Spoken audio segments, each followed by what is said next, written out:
At Google I/O 2026, Google officially unveiled its new audio glasses, part of a new device category they are calling intelligent eyewear, built on the new Android XR platform in partnership with Samsung and Qualcomm.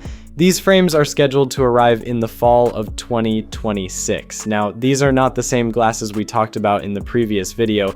The display-equipped prototype Google demoed back in mid-March and earlier at Google I/O 2025. This is a different direction entirely. These new glasses are designed to look much closer to normal everyday eyewear, similar to Ray-Ban Meta glasses, but with a different approach to fashion partnerships. Google is working with Warby Parker and Gentle Monster, and that partnership alone changes the entire design philosophy. And importantly, these are just the first two styles. Google already hinted that more designs are still on the way. Warby Parker's version looks far more subtle and traditional. The frames shown during I/O had a clean, minimal look, almost indistinguishable from regular prescription glasses. Thin frame lines, softer curves, understated styling.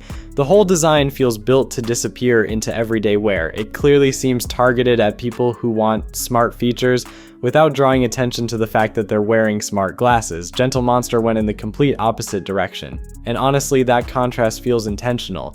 Their version looks chunkier, more fashion-forward, and far more experimental. The styling leans heavily into the high-fashion Korean luxury eyewear aesthetic they're known for.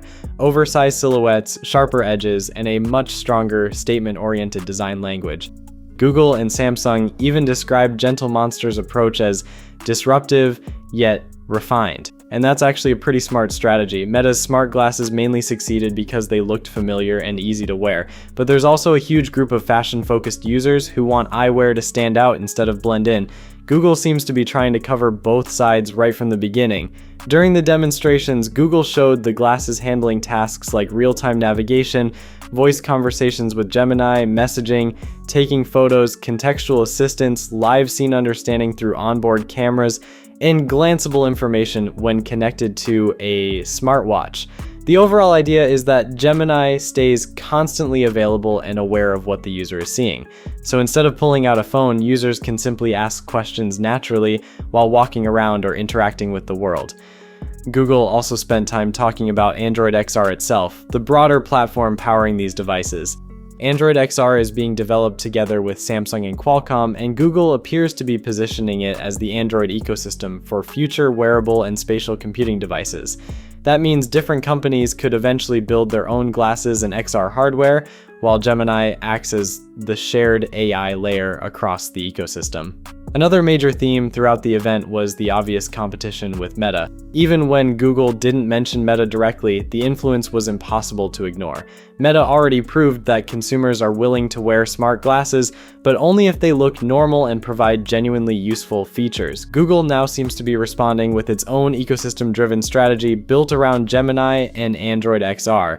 Google also confirmed that more announcements and products are expected later this year, and speculation is already growing around future Samsung AI glasses and more advanced Android XR hardware.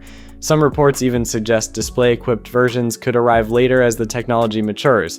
Google also briefly referenced more advanced XR projects like Project Aura, but we'll save those for another video. For now, this is it. Thanks for watching. Peace.